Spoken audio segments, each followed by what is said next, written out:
C'est très bien quand on fait un constat que les routes n'ont pas évolué depuis longtemps. Il n'y a pas que les routes. Même les écoles, ça ne va pas. Il y a des écoles qui n'ont pas de table-banc. Il y a des hôpitaux qui n'ont pas de médecins, qui n'ont même pas de lits d'hôpitaux. Les femmes accouchent encore à même le sol, sans soins appropriés. 45% des enfants de moins de 5 ans au Cameroun souffrent de la malnutrition. Je vous épargne le nombre d'enfants dans le nord du Cameroun en âge d'avoir l'acte de naissance et la carte nationale d'identité qui n'en ont pas et de fait sont en situation d'apatridie. Donc je vais demander à tonton de voir aussi ces cas. Mettre quelqu'un dans une situation d'apatridie est pire que faire Yaoundé Moutingeni. Il faut donner la carte d'identité nationale. C'est ça qui fait de mes jeunes frères des citoyens. Ils sont pleins à Yaoundé, à Douala, avec les certificats de perte. Mais ces certificats de perte, en réalité, sont un moyen pour échapper à la férocité de sa police.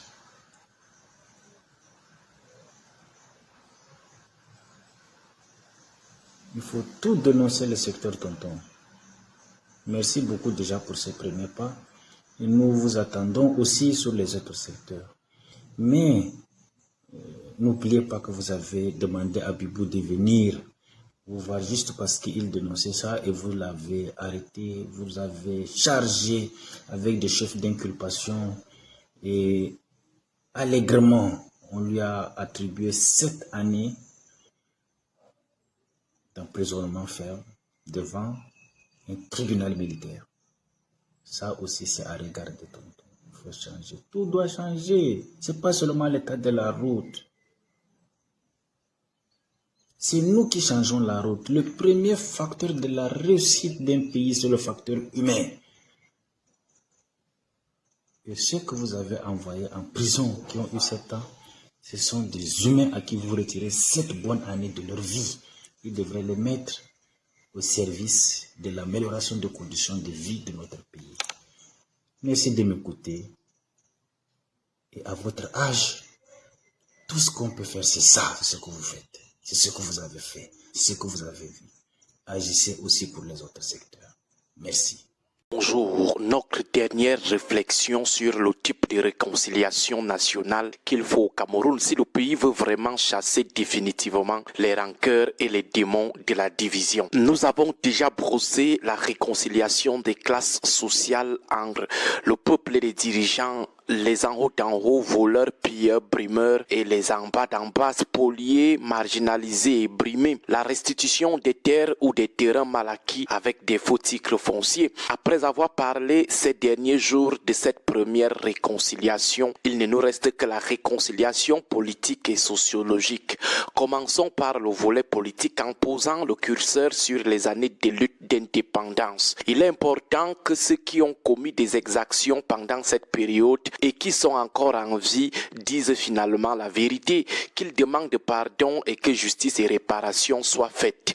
Par exemple, ceux qui ont participé de près ou de loin à l'exécution des indépendantistes vident leur ventre, que ceux qui ont été témoins de ces crimes libèrent aussi leur ventre, que l'histoire soit déclassifiée et exposée à la portée des familles des victimes et du peuple, qu'il y ait pardon, justice et réparation. Même chose avec les événements du coup d'État manqué de 1984, que ceux qui ont exécuté sommairement des innocents, des militaires et gendarmes innocemment se confessent publiquement, qu'ils racontent comment ils les avaient exécutés, qu'ils donnent les lieux où les corps avaient été enterrés, qu'ils demandent aussi pardon aux familles et à la nation, que la mémoire des victimes innocentes de ce coup d'État du 6 avril 1984 soit honorée, que leurs familles soient indemnisées. indemnisés, que les exécutants et les donneurs d'ordre se mettent à la disposition de la justice, que ceux qui ont été mis injustement en prison ou envoyés en exil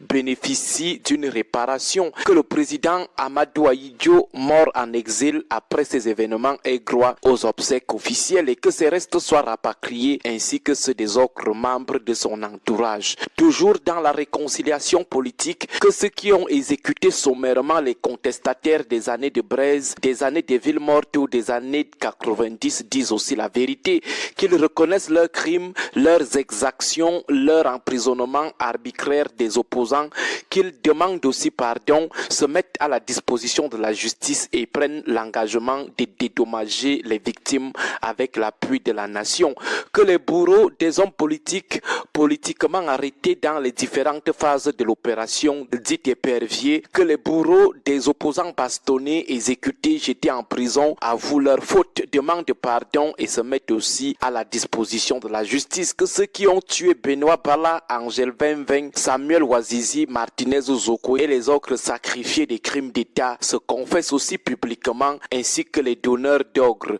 Enfin, que ceux qui reconnaissent avoir joué un rôle très déterminant dans les tueries en milliers dans le cadre de la crise anglophone, côté amazonien, côté gouvernement, que ceux qui ont tué et torturé les innocents dans le cadre de la lutte contre Boko Haram, que tout cela révèle et avoue leurs crimes, qu'ils demandent aussi pardon, qu'ils réparent avec dédommagement, qu'ils se mettent à la disposition de la justice et prennent l'engagement de ne plus recommencer un jour. Pour consolider cette réconciliation politique, un gouvernement d'union nationale doit être mis sur pied pour procéder à une refonte totale du fonctionnement de l'État du Cameroun.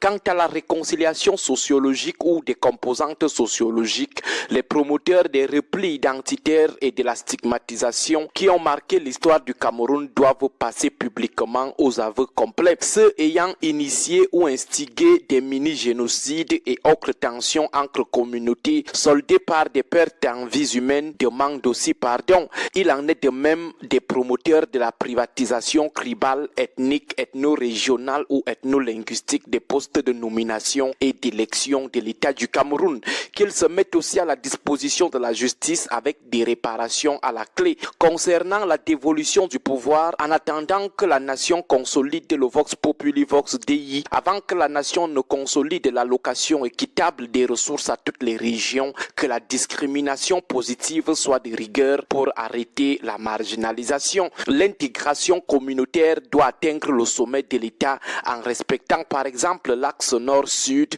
ou l'axe anglophone-francophone. Qu'une conférence comme celle de Fumban soit organisée afin de repenser la relation entre les anciens Cameroun anglophones et francophones. Que les lois d'intégration soient plus rigoureuses ainsi que les lois anti-discrimination ou anti-favoritisme. Ce n'est qu'à partir de tout cela qu'on aura un minimum de réconciliation dans ce pays. De toutes les façons, voilà depuis 3 jours notre façon de voir la meilleure réconciliation nationale au Cameroun après le départ des mal intentionnés. Bonne journée à vous tous.